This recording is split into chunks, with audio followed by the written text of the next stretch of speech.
High costs and low margins. It is not an industry for the faint of heart, especially when you're in zero-COVID Hong Kong.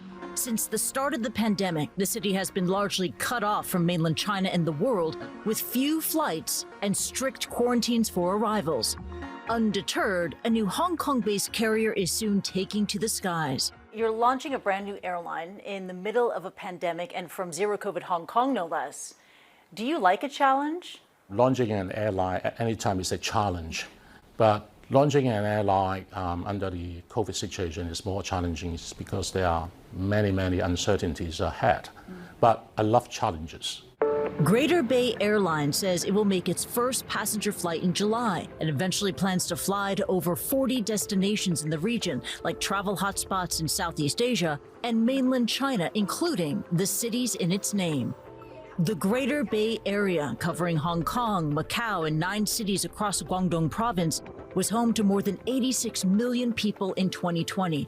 It's a region China hopes will drive economic growth through linking commercial centers by road with the Hong Kong-Zhuhai-Macau Bridge, the world's longest sea crossing, by rail with an $11 billion mainland to Hong Kong high-speed link, and now more connections by air. What is the role that your airline plays in the Greater Bay Area master plan for Greater China? So our role there is to integrate Greater Bay Area with other cities in the world. So people can travel via Hong Kong into Greater Bay Area, bringing in trade, finance, technology, education. That is the whole purpose, building the Greater Bay Area. And you're confident providing the link, people will use it, and that economic boost will come? Well, I think there a lot of effort needs to be made by the airlines and the whole Hong Kong to integrate into the Greater Bay Area economy development. I wouldn't say it's easy, but with the concerted effort by everybody, I think the future is there. Currently, travel into mainland China, including its cities in the Greater Bay Area, requires adhering to strict COVID-19 protocols, including a negative PCR test and quarantine at a centralized hotel facility. Analysts say as the airline gears up to launch, it could be in for a bumpy ride. It's never easy as a startup. It'll take a couple of years regardless of the crisis. You know, it's always a high risk proposition to start an airline anytime, yet alone, in this COVID environment. Right now, the Hong Kong situation is obviously very challenging, and it will be challenging probably for at least the remainder of this year. A lot of their market strategy would be mainland China, but mainland China, is not going to happen in the short term. As China continues to pursue a zero-COVID strategy, the airline industry is among the hardest hit.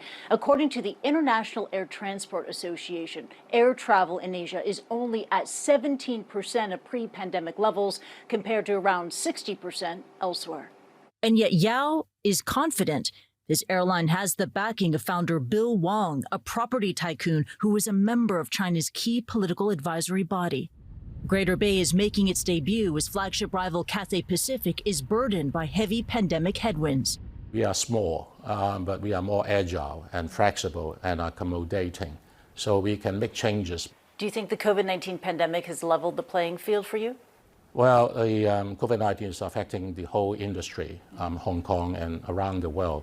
But in a way, it is giving us more time and more space to breathe and make our preparation. So we will be all at the same starting point, and we won't be lagging behind so much. So where do you envision GBA will be 5 years from now? GBA in 5 years' time probably will be a very solid regional carrier with a plan and aim to expand to long-haul operation and with freighter as well. Big talk for a fledgling airline that has yet to take a passenger flight, and with a current fleet of 3 planes.